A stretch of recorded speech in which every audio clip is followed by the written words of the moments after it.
जय हिंद जय महाराष्ट्र मित्रांनो. तर आपले स्वागत आहे आपल्या यूट्यूब चॅनलवर.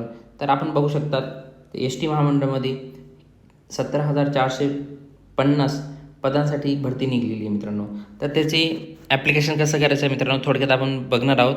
आणि याच्याबद्दल काय काय माहिती दिलेली आहे, डॉक्युमेंट काय काय पाहिजे आणि काय काय हवे आहेत, हे स्वतः परिवहन मंत्री प्रताप सरनाईक तुम्ही इथं बघू शकतात, यांनी सुद्धा काय माहिती दिलेली आहे. थोडक्यात आपण ते बघणार आहोत.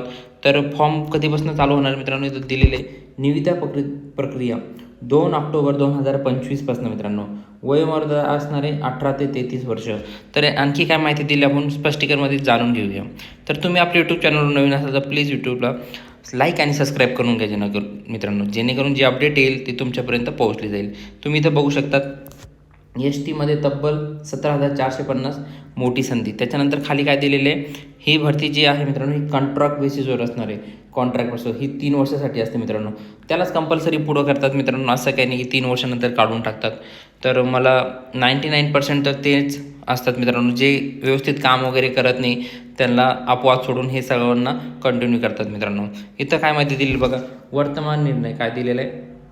महाराष्ट्र राज्य महामार्ग परिवहन महामंडळ MSRTC हे महाराष्ट्र सार्वजनिक वाहतूक संस्थेतील कणा आहे. सध्या महामंडळात दाखल होणाऱ्या 8,000 नवीन बसेस कार्यरत कर्मचारी कामाला ताण कमी करण्यासाठी, म्हणजे 8,000 बसेस हे काय मित्रांनो येणार आहेत आणि त्यांचा ताण कमी करण्यासाठी ही भरती होत आहे मित्रांनो. तर खाली मेन पॉईंट काय आहे ते आपण बघणार आहोत. इथं खाली काय दिलेलं आहे हे बघा, MSRTC भरतीसाठी तयारी कशी करावी. तर तयारी कशी करावी म्हणजे काय काय डॉक्युमेंट पाहिजे आपल्याकडं आणि क्वालिफिकेशन काय काय पाहिजे हे थोडक्यात आपण बघणार आहोत. फर्स्ट पॉईंट काय दिलेला आहे, सर्वात महत्त्वाचे आपल्याकडं जड परवाना HMV लायसन्स वैध आणि 3 वर्षाचा जुना आहे का. म्हणजे तुम्ही ह्या डेटच्या अगोदर 3 वर्ष तुमचं लायसन्स काढून झालेलं पाहिजे मित्रांनो. जसे की 2025 आपण धरू 2 ऑक्टोबर म्हणजे 3 वर्ष कमी म्हणजे 22मध्ये तुमचं लायसन्स हे काढलं पाहिजे मित्रांनो. 2022मध्ये, ते बी कधी ऑक्टोबरच्या पहिले यायचं मित्रांनो. त्यासाठी ते ग्राह्य धरले जाणार आहे मित्रांनो. त्याच्यानंतर बघा 10वी-12वी गुणपत्रिका, डोमासाईल, अधिवास प्रमाणपत्र, जातीचा दाखला लागू असल्यास आधार कार्ड तयार ठेवा, हेही तुम्हाला डॉक्युमेंट पाहिजे. त्याच्यानंतर क्लर्कची जागा आहे का ते सुद्धा आपण बघणार आहोत खाली. त्याच्यानंतर बघा चालक पदासाठी वाहन चालवण्याच्या कौशल्य ड्रायव्हिंग टेस्ट आणि दोन्ही पदांसाठी शारीरिक दुरुस्ती आवश्यक आहे. हे बघा तुमचं फिजिकल ते चेक करणार आणि शारीरिकदृष्ट्या तुम्हाला चेक करणार आहे मित्रांनो. जे आणि ड्रायव्हिंग टेस्ट ही तुमची घेणार आहे चालक पदासाठी. चालक वाहक नियम व कायदे, रस्त्यावरील चिन्ह, रोड साईन आणि वाहतुकीचे नियम, म्हणजे रोड साईन ते एक्झाममध्ये तुम्हाला विचारू शकतात. हे बघा यांचा सखोल अभ्यास करा. तांत्रिक ज्ञानावर आधारित प्रश्न विचारले जाऊ शकतात, तर तुम्हाला याचे प्रश्न येऊ शकतात. त्याच्यानंतर खाली काय दिलं, MSRTCचा इतिहास म्हणजे MSRTCचा हिस्ट्री तुम्हाला करायची मित्रांनो. त्याच्यानंतर महाराष्ट्र भूगोल, सामान्य विज्ञान आणि चालक मंडळ यावर आधारित प्रश्नांची तयारी ठेवा. त्याच्यानंतर इच्छुक उमेदवारांनी MSRTCच्या संकेतस्थळावर आणि वृत्तपत्रामध्ये प्रसिद्ध होणाऱ्या निविदा, टेंडर्स आणि जाहिरातीवर लक्ष ठेवा. ही न्यूजपेपरमध्ये आलेली ॲड आहे मित्रांनो. याच्याबद्दल आणखी काय माहिती दिलेली खाली ते थोडक्यात बघणार आहोत. आवश्यक पात्रता काय मित्रांनो इथे बघा, इथं तुम्ही बघू शकतात. शैक्षणिक आणि शारीरिक अर्ज करण्याची पद्धत काय, तर ऑनलाईन ऑफलाईन जाहिरातीनुसार. आता जाहिरातीनुसार काय ऑनलाईन आहे मित्रांनो. भरती प्रक्रिया कॉन्ट्रॅक्ट बेसिसवर आहे. निविदा प्रक्रिया 2 ऑक्टोबर म्हणजे आज 3 ऑक्टोबर आहे, तर ही कालपासून चालू झालेली आहे मित्रांनो. फॉर्म कसा भरायचा आहे याची माहिती मी तुम्हाला नेक्स्ट व्हिडिओमध्ये देणार आहे. जर तुम्हाला फॉर्म कसा मोबाईलवरून आपला अप्लाय करायचा आहे आणि तुम्हाला जर लायसन्सचं बॅच काढायचं असेल किंवा कंडक्टरचं बॅच काढायचं असेल, जे बी तुमचे डाऊट असतील मित्रांनो तुम्हाला कमेंट करा किंवा आपल्या टेलिग्राम चॅनल जॉईन करा. मी डिस्क्रिप्शनमध्ये लिंक दिलेली आहे. आता फॉर्म कसा भरायचा आपल्या मोबाईलवरनं हे मी नेक्स्ट व्हिडिओमध्ये सांगणारच आहे.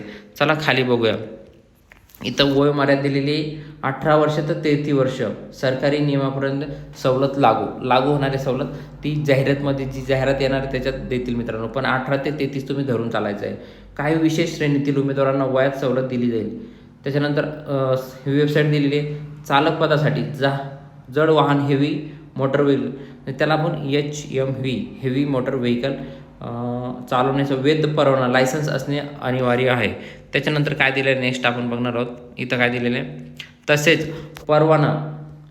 परवाना मिळवल्यानंतर किमान 3 वर्षाचा अनुभव आवश्यक आहे. पदाचे नाव चालक आणि वाहक बरोबर. तर तुम्हाला 3 वर्षाचा अनुभव हे पाहिजे मित्रांनो, इथं दिलेलं आहे बघा.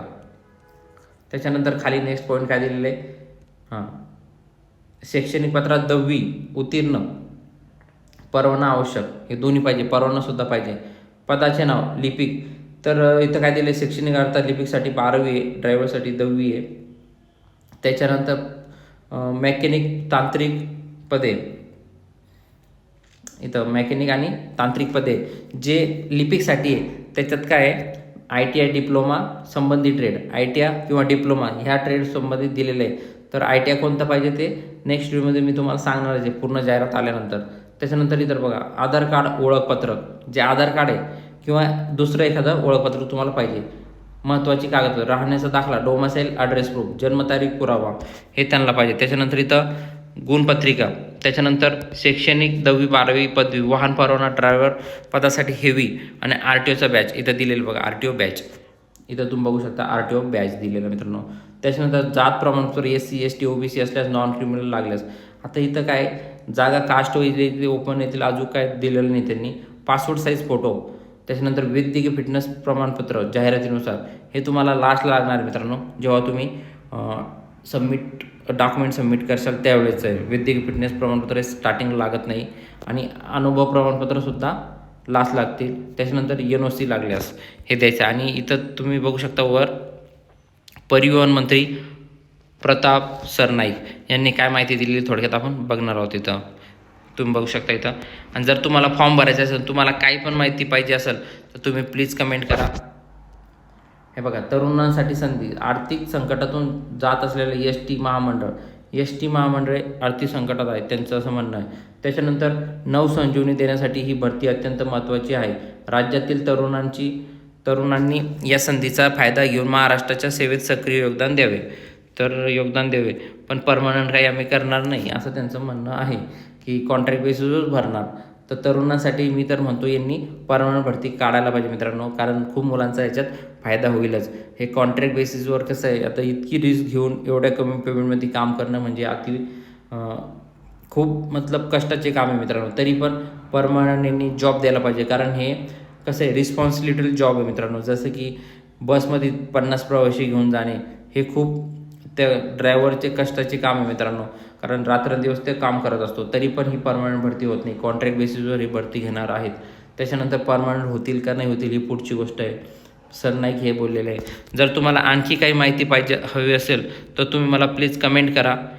आणि आपल्या चॅनलला तुम्ही आतापर्यंत लाईक आणि सबस्क्राईब नसेल केलं तर प्लीज लाईक आणि सबस्क्राईब करून घ्या. जी नवीन अपडेट येईल ती तुमच्यापर्यंत लगेच पोहोचलं जाईल.